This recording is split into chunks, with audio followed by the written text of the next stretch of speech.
ప్రభుత్వం మాత్రము phone tapping జరిగింది. గత ప్రభుత్వంలో ఇష్టానుసారంగా ఫోన్‌లు ట్యాప్ చేశారనేది మంత్రులు, ముఖ్యమంత్రి వరకు కూడా మాట్లాడుతా ఉన్నారు. దీన్ని ఎట్లా చూస్తారు? ఇప్పుడు ఎక్కడైనా ఫోన్ ట్యాపింగ్ సరే ఇవాళ రేవంత్ రెడ్డి ఫోన్ ట్యాపింగ్ చేస్తలేడా? మా కార్యకర్తలది, మా నాయకులది ప్రభుత్వం అసహజంగానే ప్రతిపక్ష పార్టీలకు సంబంధించినటువంటి కదలికలు తెలుసుకోవడానికి ఇంటెలిజెన్స్ వ్యవస్థలు ఉన్నాయి. ఆ రోజు ఇంటెలిజెన్స్ వ్యవస్థలు ఉన్నాయి, ఈ రోజు ఇంటెలిజెన్స్ వ్యవస్థలు ఉన్నాయి. ప్రత్యేకంగా ముఖ్యమంత్రి గారో హరీష్ రావు గారో లేకుంటే కేటీఆర్ గారో ఫోన్ ట్యాపింగ్లు చెయ్యరు. ఏదైనా సమాచారం కావాలనుకున్నప్పుడు ముఖ్యమంత్రి కానీ హోంమంత్రి కానీ సంబంధిత ఇంటెలిజెన్స్ వ్యవస్థల నుండి సమాచార సేకరణ కోసం చేస్తారు. ఇలా మీరు మహేందర్ రెడ్డిని ప్రశ్నించండి, లేకుంటే అప్పుడు ఉన్నటువంటి డీజీపీని, చాలామంది డీజీపీలు ఉన్నారు కదా, వాళ్ళందరినీ ఇప్పుడు మంత్రులు ఉన్నారు మీ దగ్గర, వాళ్ళని కూడా ప్రశ్నించండి. మా మా పార్టీలో అప్పుడు ఉన్నటువంటి వాళ్ళు.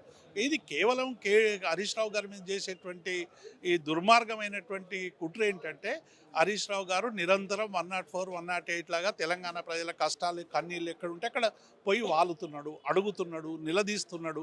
అనివార్య పరిస్థితుల్లో ప్రజలకు ఇవ్వాల్సినటువంటి సమస్యలు వస్తూ ఉన్నాయి. అందుకే ఇవాళ హరీష్ రావు మీద ఒక కుట్రపూరితమైనటువంటి దాడిగా మేము భావిస్తాము.